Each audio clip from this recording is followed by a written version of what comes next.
Hello viewer, welcome to my channel and welcome to my Facebook page. Guys, চলছি Saint মার্টিনের পথে, অর্থাৎ Saint Martin ট্যুরের প্রথম পর্বে আপনাদেরকে স্বাগত। বন্ধুরা, আমরা এই মুহূর্তে রয়েছি টেকনাফ এর নাফ নদীতে, আর আমাদের শিপ অলরেডি ছেড়ে দিয়েছে, দেখতেই পাচ্ছেন। আমরা এইমাত্র নাফ নদী ধরে সেন্ট মার্টিনের উদ্দেশ্যে যাত্রা করলাম। তো যাত্রাপথে পুরোটাই আপনাদের দেখানোর চেষ্টা করব এবং সেন্ট মার্টিন গিয়ে প্রথম দিনে কি করা যায় বা কি অ্যাক্টিভিটিস থাকে সে সম্পর্কে এই ভিডিওতে আপনারা দেখতে পাবেন। তো আমাদের সাথেই থাকুন এবং দেখতে থাকুন এই সেন্ট মার্টিন যাত্রার অপরূপ দৃশ্য। চলুন গাইস, দেখা যাক।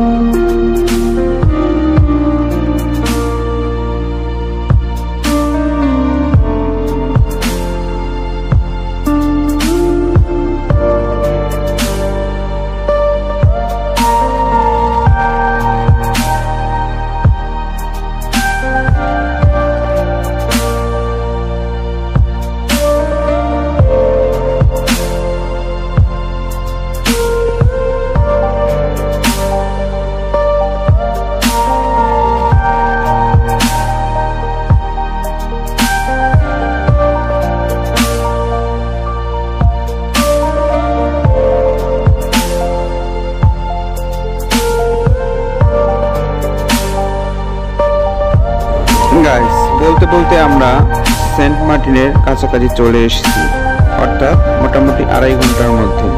আর সেন্ট মার্টিন এখন দৃশ্যমান। যেগুলো দেখতে পাচ্ছেন এগুলো হলো নৌবাহিনীর জাহাজ।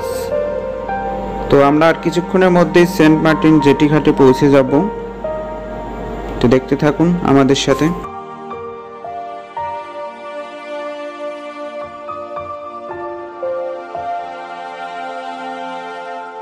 গাইস, অলরেডি আমরা জেটি ঘাটে পৌঁছে গিয়েছি।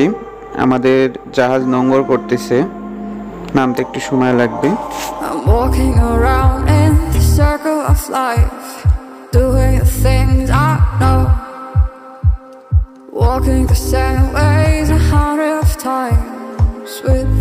তো গাইস, আমরা হোটেলে এন্ট্রি করে একটু ফ্রেশ হয়ে হালকা কিছু নাস্তা করে বের হলাম, গোসল করব। আর অলরেডি আমরা বিচে চলে এসেছি, উত্তর বিচে। তো এখানে আমরা গোসল করব, দেন লাঞ্চ করব, অর্থাৎ মোটামুটি 2টা-2:30 বাজবে আমাদের লাঞ্চ করতে।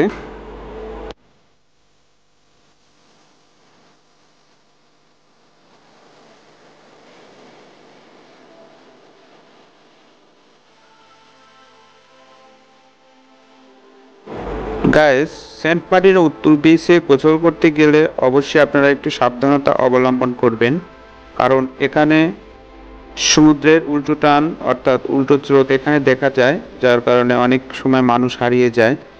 এজন্য এই বিচ থেকে একটু সাবধান থাকবেন গোসল করার সময়, দূরে না যাওয়াটাই ভালো আমি মনে করি।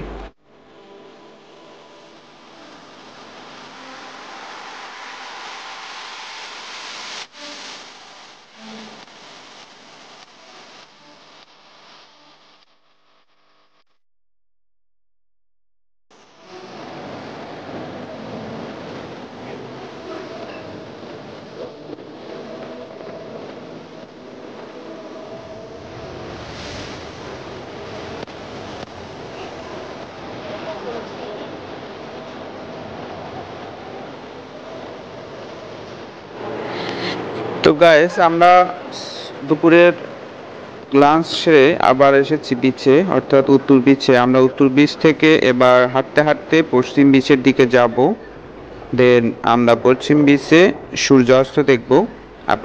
আপনাদেরকেও দেখানোর চেষ্টা করব। তো পুরো ভিডিওটি দেখুন। আর এখন ভাটো চলছে, যার কারণে পানি নেমে যাচ্ছে, দেখতে পাচ্ছেন পাথরের গ্যাপে গ্যাপে পানি দেখা যাচ্ছে, অনেক স্বচ্ছ পানি। এটা সবাই জানে, সেন্ট মার্টিনের পানি একদমই স্বচ্ছ, যার কারণে আকাশের নীলের সাথে এই পানির রঙও নীল ধারণ করে। তো চলুন আমরা আস্তে আস্তে যেতে থাকি। আর এটি হলো সেন্ট মার্টিনের একটি নতুন ডাক বাংলো, যেটি সরকারি, আমি যতটুকু জানি পর্যটন কর্পোরেশন থেকে করা। তো আমরা এই পাথরের পাশ দিয়ে হাঁটতে হাঁটতে এবার পশ্চিম বিচে চলে এসেছি। দেখতে পাচ্ছেন সূর্য অনেকটা লালচে হয়ে গিয়েছে। আর এখানে হলো হুমায়ুন আহমেদের যে সমুদ্র বিলাস রয়েছে সেটি, অর্থাৎ উত্তর বিচে এটি অবস্থিত, উত্তর পশ্চিম বিচের মাঝে আর কি। তো এই জায়গাটা আমার অনেক পছন্দ, জানি না আপনারা যারা আসছেন তাদের কেমন লাগেছে। উত্তর বিচটা বরাবরই আমার ভালো লাগে, বিশেষ করে ভাটোর টাইমে।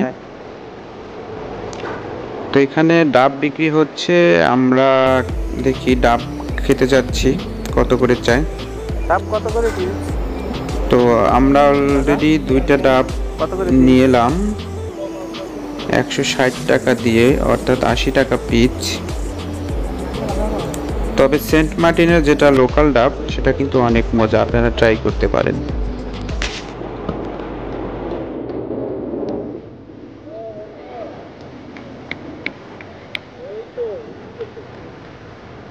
নৌকার মেরামত চলছে।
তো গাইস, এই ছিল আমাদের প্রথম দিনের অ্যাক্টিভিটিস। রাত্রে আমরা অনেক মজা করেছি জেটি ঘাটে এবং পশ্চিম বিচে। এবং পশ্চিম বিচে আমরা সূর্যাস্ত দেখলাম, ভালো লাগলো অনেক। যাই হোক, আমি এ পর্ব থেকে বিদায় নিব, কারণ ভিডিও অনেক লং হয়ে গিয়েছে। আপনারা অবশ্যই আমার চ্যানেলটিকে সাবস্ক্রাইব করবেন এবং ফেসবুক পেজে লাইক দিয়ে সাথেই থাকুন। সবাইকে আবারও শুভকামনা জানিয়ে আমার ভিডিও আমি এখানেই শেষ করছি। আল্লাহ হাফেজ। সবাই ভালো থাকবেন, সুস্থ থাকবেন। আর হ্যাঁ বন্ধুরা, দেখা হচ্ছে দ্বিতীয় পর্বে ইনশাল্লাহ।